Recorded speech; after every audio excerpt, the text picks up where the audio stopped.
And joining me now in studio is David Greer, Executive Director for the Institute for Information Security at the University of Tulsa. Well, as we just saw in that piece, we're probably only as strong as our weakest link when it comes to cybersecurity. Absolutely. It's common throughout all the security world. You can protect your networks and your infrastructure with all the most expensive equipment you can possibly buy, but it's just that one link, that one incorrectly configured wireless access point that can compromise your whole system. So something you really need to think about, especially in an interconnected world that we live in. Everything it touches, you touch something just by even getting on the internet that you need to be aware of. One of the things that we do at the University of Tulsa is we really think about, on a large scale, our critical infrastructure. What do we need to secure and have access to maintain our society? And a lot of those critical infrastructures are, for example, like the electric power industry, the oil and gas industry, the water treatment systems, and the telecommunication systems. What happens if our power were to go down? And it's a different world now. I mean, we're going into the smart grid era where people can, you can have your meters read away from your backyard. Absolutely. But that also opens it up to people being able to go in and change things. Absolutely. The power grid, for example, we're designing a new smart grid, we call it. What that means is we're putting smarter devices on these, on the power grid. Before, we relied on security as in they can't get physically onto the power plant and get into the system.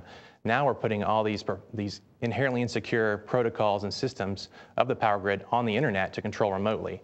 And that's just not a good idea when you start thinking about it.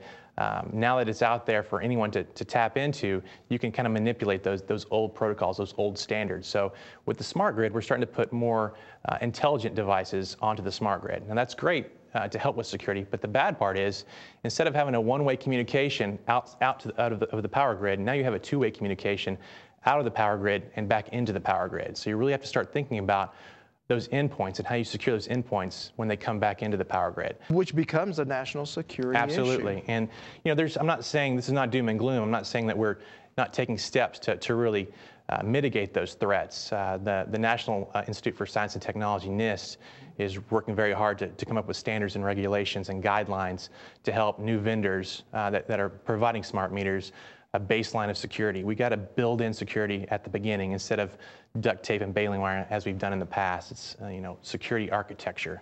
When we design the product, we think of security first, and then we build the product. And that's quite frankly a culture shift in what we've done in the past 10 to 20 years.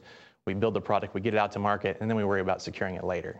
We can't afford to do that for our critical infrastructures. So even with the best design, is not the weak link sometimes just us humans? Absolutely, and there's I don't want to say there's nothing you can do about that, but it's very difficult to mitigate that threat. It's all through training and education.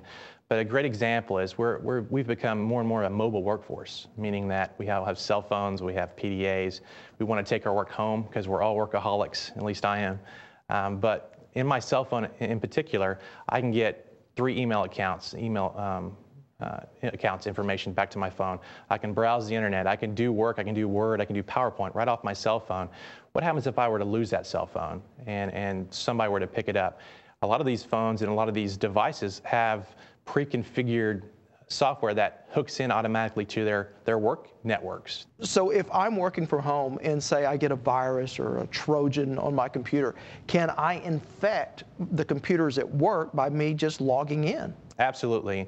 You start thinking about what are the implications of working from home and having a system that's out of the control of the IT departments at work, where you don't know what software is on there, you don't know what viruses or malware could be on that home computer, you don't know what kind of virus protection, what basic security metrics do you have in place on that home computer, and it's a big concern. Then you start talking about data leakage. This is another big problem with corporations. How can you leak corporate sensitive information outside of the corporate secured network? When I go home, I'm just as bad as everyone else. I try to be good, but it's really convenient for me just to email those documents to myself or to my personal address at home so I can get access to them at home.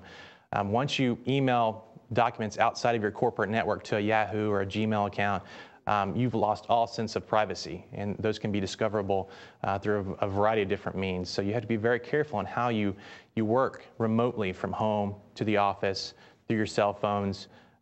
You start thinking about that documentation trail of where that document touches throughout the internet and what vulnerability points are out there that people can extract that document out of places on the internet. Well, certainly a lot of challenges out there, but it also seems like a burgeoning industry in trying to close down those challenges. Absolutely, and I like to say I'm very in a job secure industry. Security is never going to go away. Everything we do, we're starting to do electronically. All the old pen and paper stuff that we do is now translated to some kind of online form. So there's never going to be a lack of work for us to do to try to secure our information and also our infrastructure. All right, well, certainly an interesting subject. David Greer with the University of Tulsa.